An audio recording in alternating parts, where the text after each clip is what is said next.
on to Adwait Athawale ji. Uh, Adwait Athawale ji is a very, very young but amazing scholar. Uh, he was there in our Delhi conference on IK's encounter with colonization. We found how rigorous he is as a scholar. Uh, very, very important. Uh, Scholar, these youngsters give us a hope that we have a great future for Indic academics. Uh, his background basically is in physics. He is an MSc in physics and a postgraduate diploma in data science from IIT Bangalore. His academic interests lie at the intersection of intellectual history, cultural philosophy, and Indian knowledge systems. His current research explores how the emergence of European modernity has influenced and often disrupted traditional Bharatiya worldviews, particularly through the lens of literature, law, and education. He is the author of a well-researched book on the Lokmanya Balgangadhar Tilak, examining Tilak's political philosophy and his role in shaping the national discourse. In addition, Adwait has written several articles on culture, history, spirituality, philosophy, and law, with a focus on presenting these subjects from an Indic perspective. His work reflects a commitment to reviving indigenous frameworks of thought and challenging reductive modern narratives about Bharat's intellectual traditions. Today, we're going to talk about Marathi non-traditional and anti-traditional retellings of Mahabharata and a critique of them by Swami Varadananda Bharati. Engaging non-traditional retellings of the Mahabharata, a traditional Marathi response by Swami Varadananda Bharati. Over to you, Advait Athawale. Shri Gurubhyo Namaha. Namaste to all. First, let me share my screen.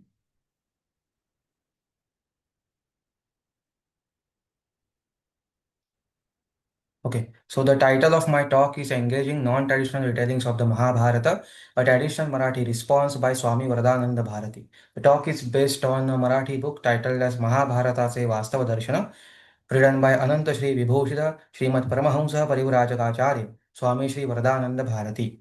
The book is based on a critique or a refutation of four non-traditional Marathi retellings of Mahabharata. Now, before we begin, it is important to introduce Swami Varadananda Bharati as he is not well-known figure outside Maharashtra. So, Swami Varadananda Bharati, his name before sannyasa was Sri Ananta Damodar Athawale. He was a spiritual successor of Santa Sreshta Sri Dasganu Maharaj. He was born in 1920, entered sannyasa ashrama in 1991, and attained Mahasamadhi in 2002. He was he was Ayurveda Visharada, principal of Ayurveda College, as well as has authored textbooks on Ayurveda.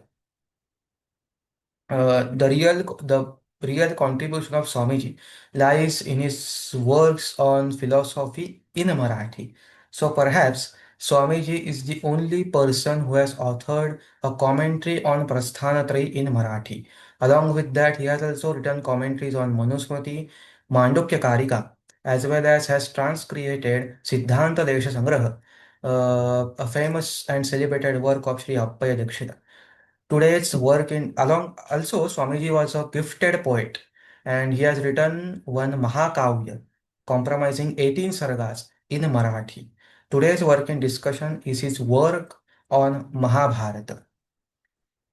It is important to understand the background and context of this work. So the development of Marathi prose literature started with the development, the stabilization and standardization of Marathi grammar in the 19th century. So, in philosophy, of course, the first attempts were to translate Prasthanatraya in Marathi. Major figures were Niranjan Raghunatha and Venkatarava Ramachandra. And those attempts were completed by Vedanta Kesari, Vishnu Shastri, Vishnu Vaman Bapat, and perfected by Vedanta Kesari Dattatreya Vaman Jog. But works on Prasthanatari was not the only focus of Marathi's non-fiction intellectual writings. So Mahabharata was also the scholarship on Mahabharata was also very well established in Marathi. Three works are extremely important. One is the work of Chintaman Vaidya, which is he has written an extremely famous monograph on Mahabharata. Along with that, Mahabharata was translated and published by Chipunkar, Ganesh Vishnu Chipunkar.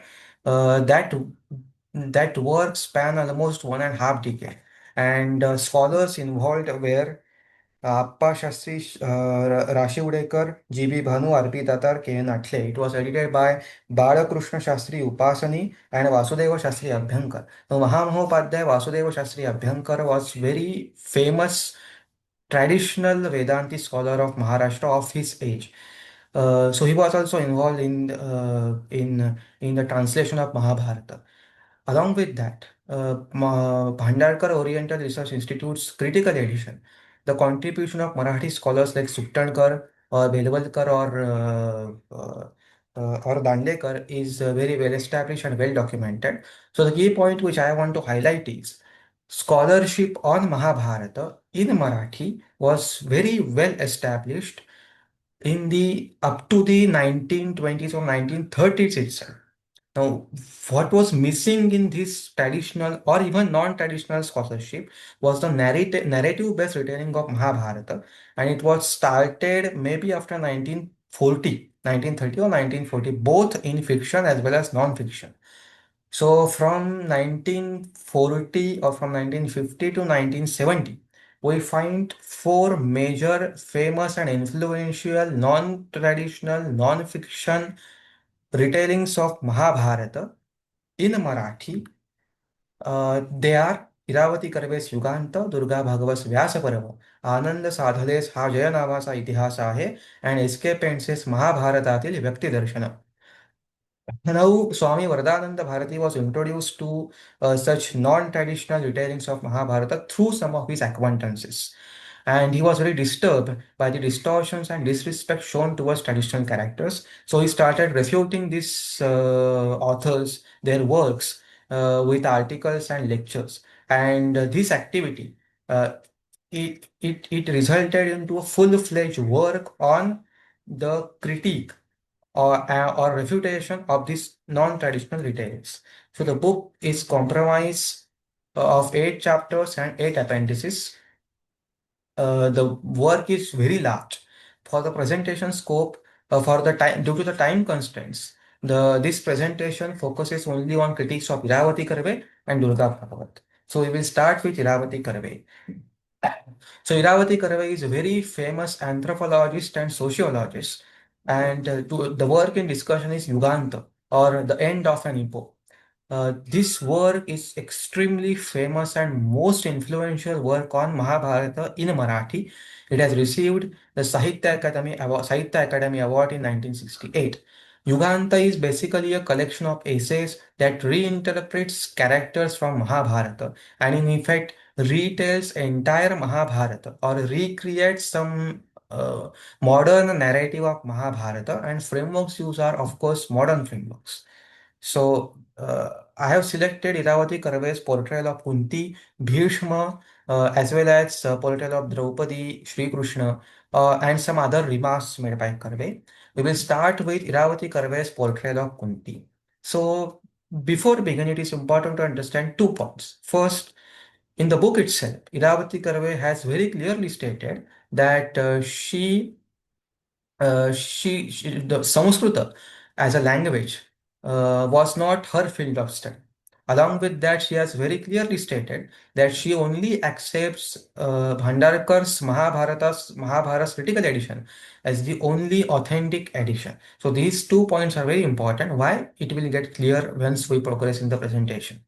So Iravati Karve's portrayal or distorted portrayal of Kunti is focused on major three aspects. First, the physical appearance of Kunti. Second, uh, Kunti's relationship with his husband, that is the happiness from marriage. And third, which is the character of Kunti. So we will start with Kunti's portrayal, physical appearance. So Iravati Karve claims that Kunti was ugly or she was not attractive. Why? The reason given by her is extremely ludicrous. As Kunti's earlier name was Prutha, according to Karve, Prutha means ugly. So that's why Kunti was ugly. If we go through Mahabharata, it is very clearly mentioned that Kunti was very beautiful. But Karve has, of course, sidelined those verses, has neglected those verses, or she hasn't read Mahabharata. That's why she never knew. And it was a very random guess that Kunti was ugly because her name was Prutha.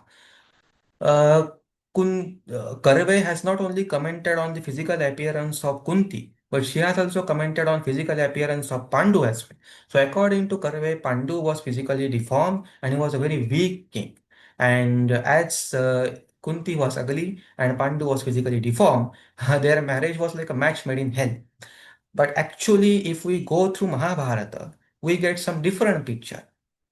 So in Mahabharata, we find that Kunti was married in Swayamvara. So the verse is दुहिता कुन्तिभोजस्य कृते पित्रा स्वयंवरे सिंहदंष्टं गजस्कन्धं वृषभाक्षं महाबलं भूमिपालसहस्राणां मध्ये पाण्डुमविन्दत. So essentially, Kunti was married in Swayamvara. Many kings were invited, many kings attended that Swayamvara, and one of them was Pandu, and it was Kunti who selected Pandu as her husband. This is what we get from Mahabharata. But Karve has some, maybe she has some different version of Mahabharata, which only exists in her imagination.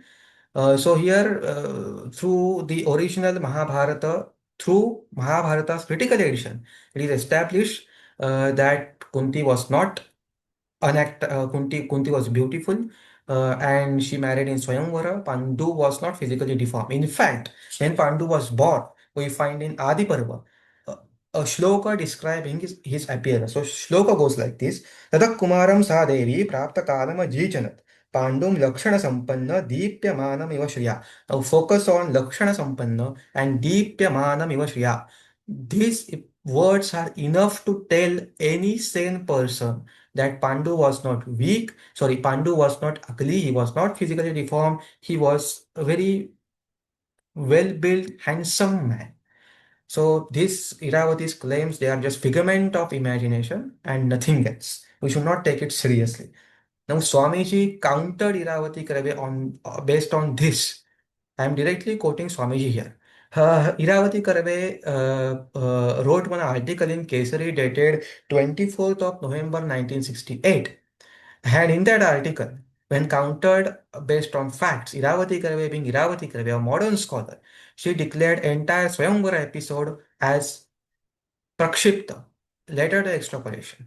Now, hypocrisy of Karve is Karve accepts critical edition as the only edition of Mahabharata, and in critical edition as well, Swayamvara shloka is present. So this shows how hypocrite and shameless Iravati Karve was. Now, if we move towards the episode where uh, where uh, before that, it is important to counter another claim made by Karve. According to Karve, Pandu was unable to satisfy Kunti and Madri. That is, he was unable to satisfy them physically. Now, how Karve knew, that's the most important question, because Mahabharata depicts the very different and paradoxical situation. So in Mahabharata, we find कुंत्या मात्र्याच पांडुः वने वसन् करेणवोरिव मध्यस्थः श्रीमान् पौरन्दरो गजः. Now here Swami Varadananda Bharati notes that in Sanskrit literature, the metaphor of elephant couple is used to describe vilasa, upabhog, essentially sensual pleasures. But as I have previously noted, Karave has accepted herself in the introduction of the book itself that the Sanskrita was not her field of study. So here we can give Karave a free pass that as she was ignorant of Sanskrita, she missed this particular fine point. But in Adiparva itself, if you go further, you find Kunti and Madri declaring Tyakta Kama Sukhe Hyavan Tapsyavo Vipulan Tapaha. So they declared that we will also sacrifice Kama Sukha and we will also come to the forest and will do penance with you. So here it is clear that they were getting Kamasukha, and that's why they were ready to sacrifice it. Even if we don't consider it, there is another verse in Mahabharata in the same adhyaya itself, which goes like this: Ardham kamam sukham chaiva ratincha paramatmikam pratasthe sarvamosrujya sabharyah kuru pungavaha. So here also it is written that Pandu sacrificed Artha Kama as well as Rati Sukha. So Rati is separately mentioned. It simply shatters away the propaganda of Karve that Pandu was unable to satisfy their wives Kunti and Madri physically. That is an absolute lie with no confirmation from Mahabharata. After that, we know the episode where there was a minor scuffle between Kunti and Madri when Pandu died. So here Karve has given a very strange interpretation. So as it is established that Pandu was unable to satisfy Kunti and Madri by Karve, uh, it was natural that Karve interpreted this incident as Kunti was angered by the fact that Madri got ultimately a physical pleasure which Kunti never got in her entire life. Oh, this is a lie. Absolutely no verse in Mahabharata approves this. Now, here we have covered Karve's portrayal of false portrayal of the happiness of marriage in Kunti's life, as well as her absolutely ludicrous statements about the physical appearance of both Kunti and Pandu. After this, Karve has launched most vicious character assassinations of Kunti. So, Karve raises a speculative question that was Karna born as a direct result of Kunti's service to sages? So here, what Karve tries to say is Kunti offered her body to Rishi Durvasa, and through their physical union, the ultimate result was Karna. Now, again in Mahabharata, we know the story of how Karna was born. I don't think I need to repeat it.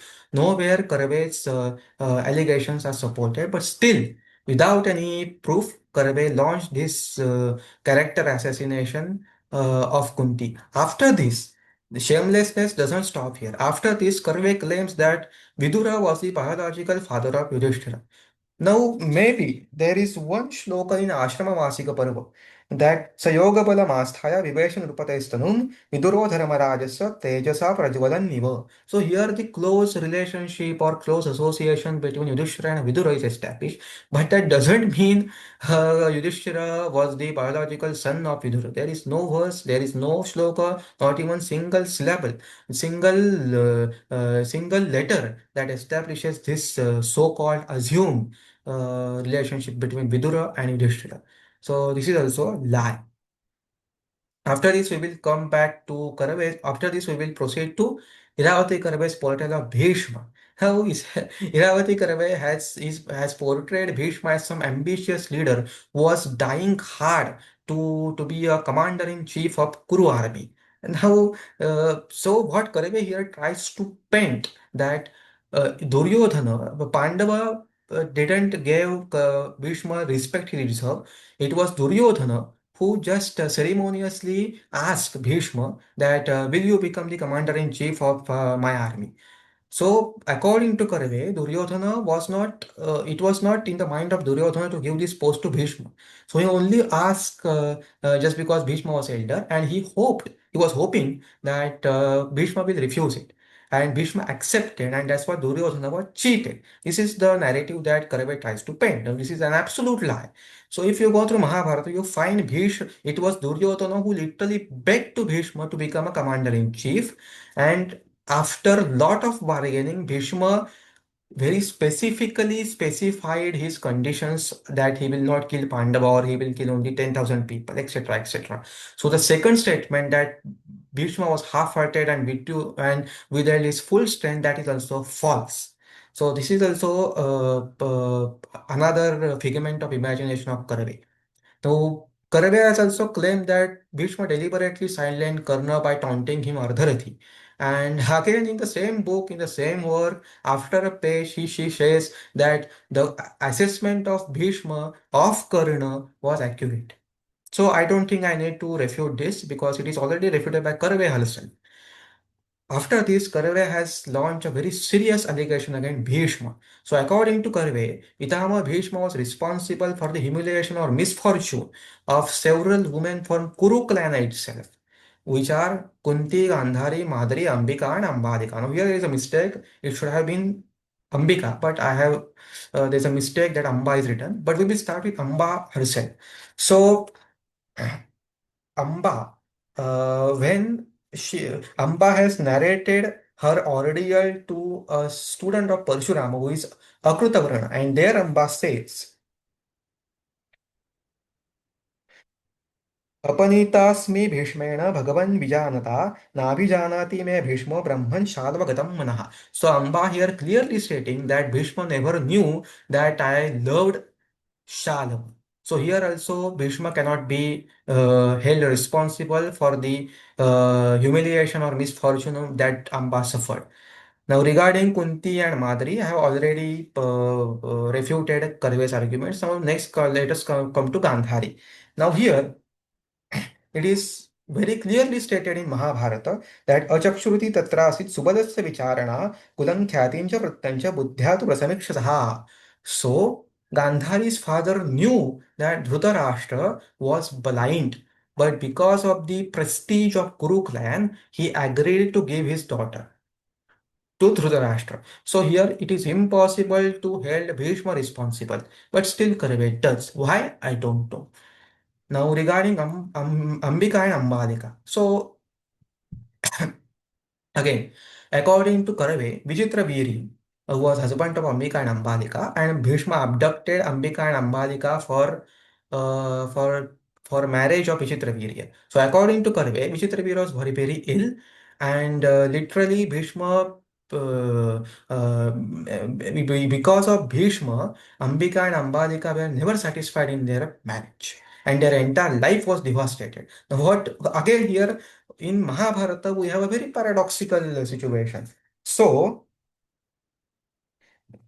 in Mahabharata, it is stated that Samprapta Yavanam Pasya Bhrataran Dhimatamvaram Bhishmo Vichitra Viryasya Vivahaya Karonumatim. So, when Vichitra Virya attained an age a suitable age for marriage, Bhishma decided to find partners for her, brides for him.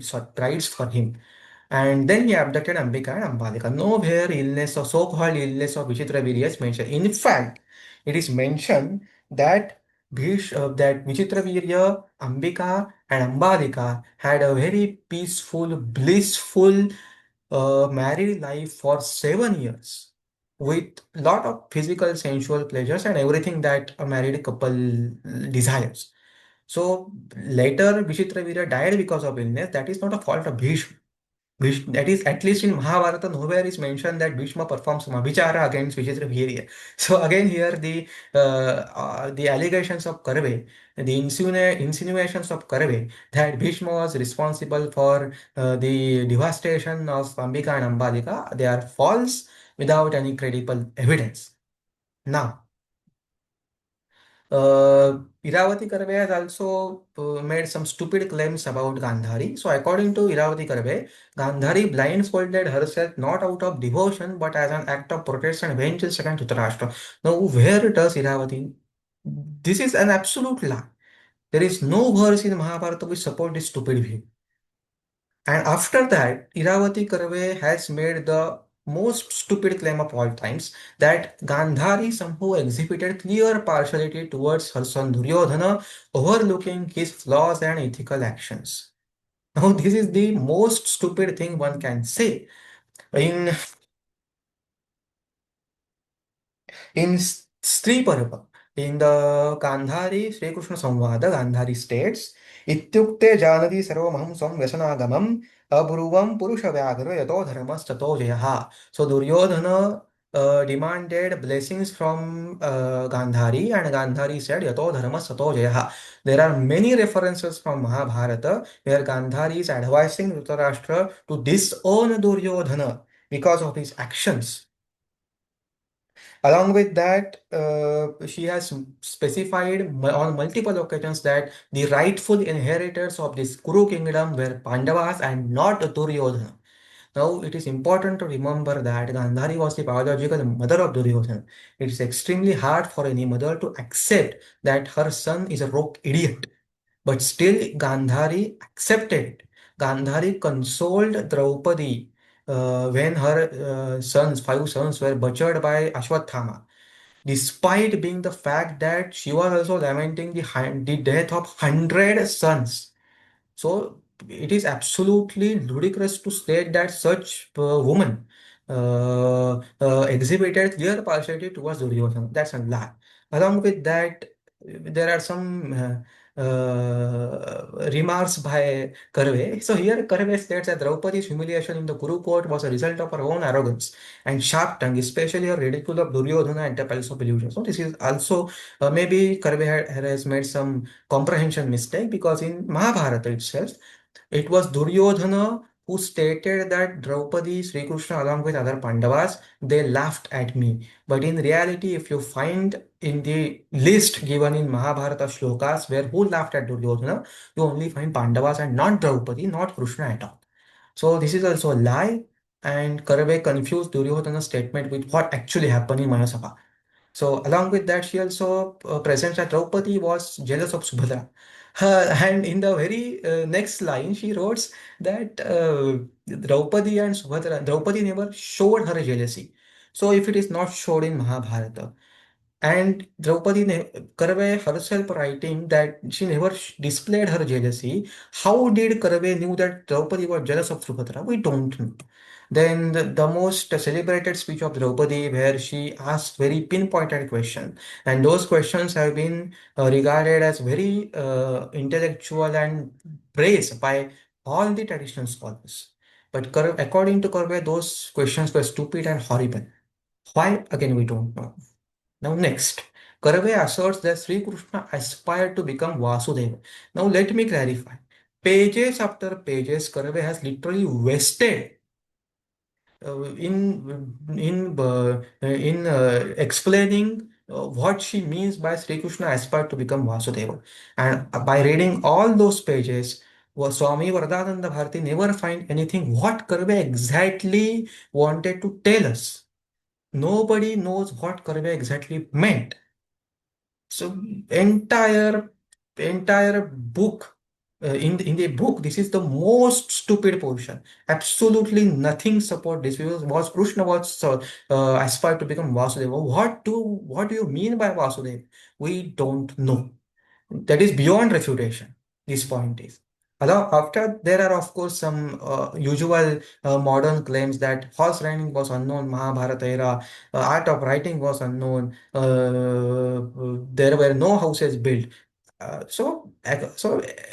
Mahabharata, in Mahabharata time, our ancestors were savage, wild, and very almost identical with animals. That's what Karve wants to claim, which is of course a lie.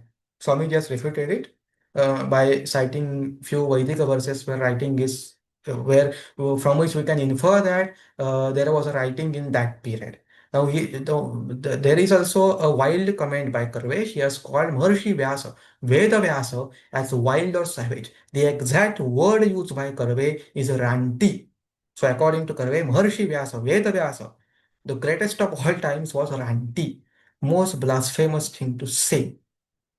Now, the refutation part has already been covered. Now we will come to Durga Bhagavat's fictional narrative.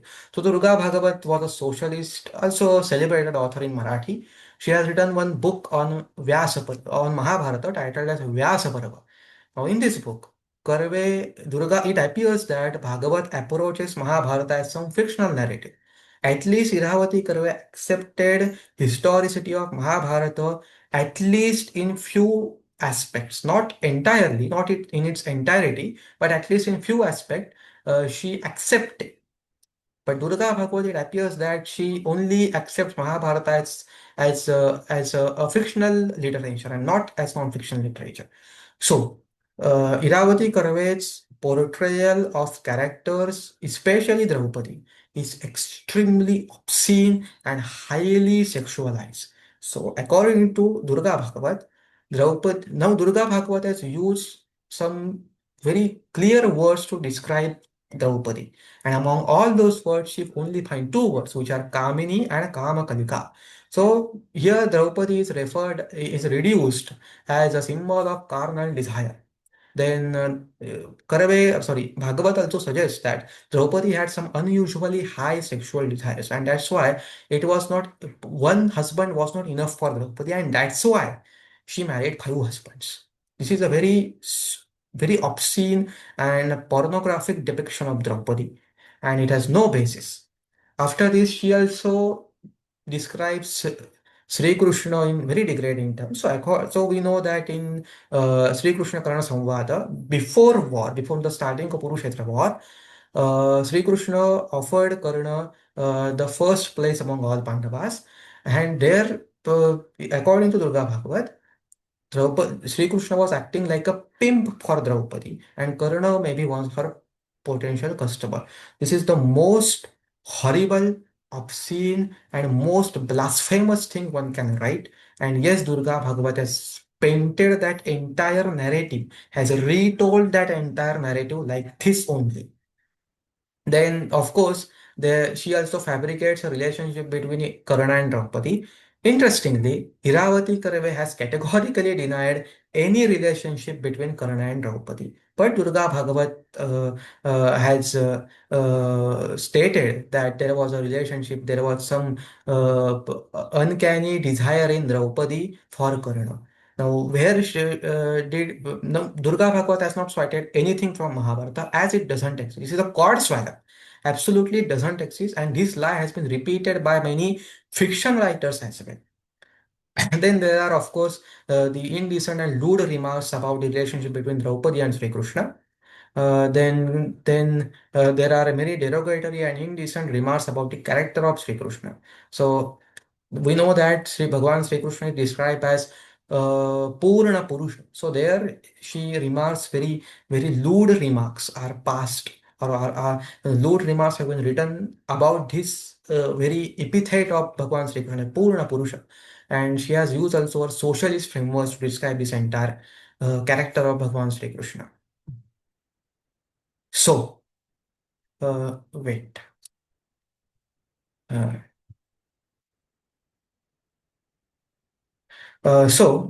in conclusion, it is well established that Iravati Karve, Durga Bhagavat, or Anand Sadhale, or S.K. Pendse, or all of these modern people or modern writers who were writing on Mahabharata, they had no original clear understanding of Mahabharata. It appears that Iravati Karve was originally writing some script for a particular serial, and then she extrapolated that script on Mahabharata. You don't find these so-called modern scholars citing directly or quoting directly from Mahabharata. And even if you do find, you find these people doing very ludicrous translation mistakes. For example, there is one verse in Mahabharata regarding uh, Shishupal's portrayal of Bhishma. So that verse is Darayor yasya chalnena mishra maninaha. So here Karve has given very ludicrous and asinine translation of Mishra maninaha. When Swami Varadananda Bharati countered Karve, Karve responded in the same article dated 24th of November 1968 in Kesari that yes, my translation is incorrect, but it doesn't have any effect on my portrayal of Bhishma. Now here we must accept that we should give a standing ovation to Karve for accepting her mistake. But after even accepting her mistake, she was not ready to change anything in her portrayal of Bhishma at all. This shows her arrogance and how unqualified and how shameless and how unauthentic she was, or her how unauthentic her approach was towards Mahabharata. So we have covered both Iravati as well as Durga Bhagavat. I want to emphasize that this is just a tip of the iceberg. Entire work is full of such misreadings or misquotations or misinterpretations or very stupid translations. Uh, there are other two books or other two authors, Ananda Sadhale and S.K. Pense.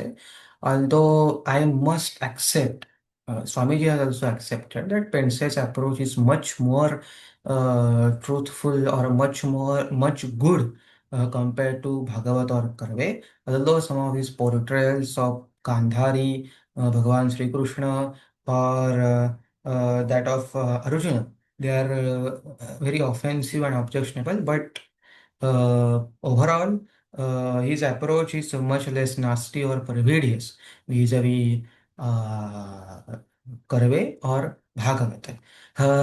But that's not the case with Ananda Sadhale. In fact, I must say that Ananda Sadhale gives Durga, Bhagavat, and Iravati Karve a serious run for their money in the rest of distortion. His portrayals of Yudhishthira, maybe he had some very fierce enmity in the past life with Yudhishthira. He has written very offensive remarks. He has created a deeply disturbing and highly distorted picture of Yudhishthira, as well as of Arjuna, or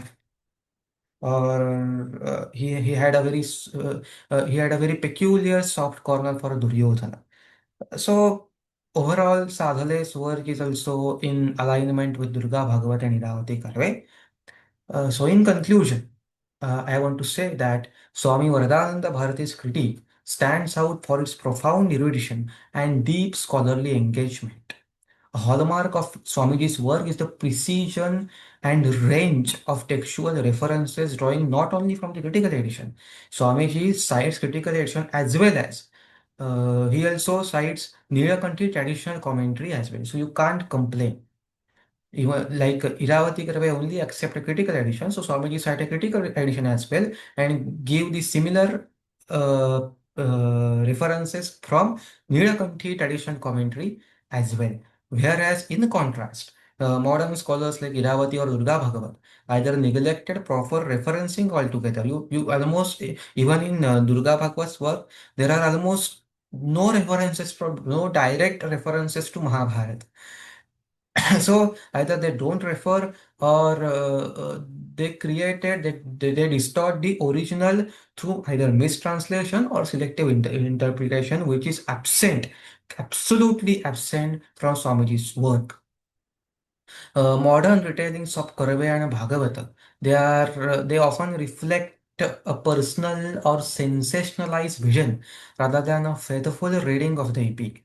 Swamiji's work thus restores a dignity and a dharmic depth and traditional interpretation of Mahabharata against such misrepresentations.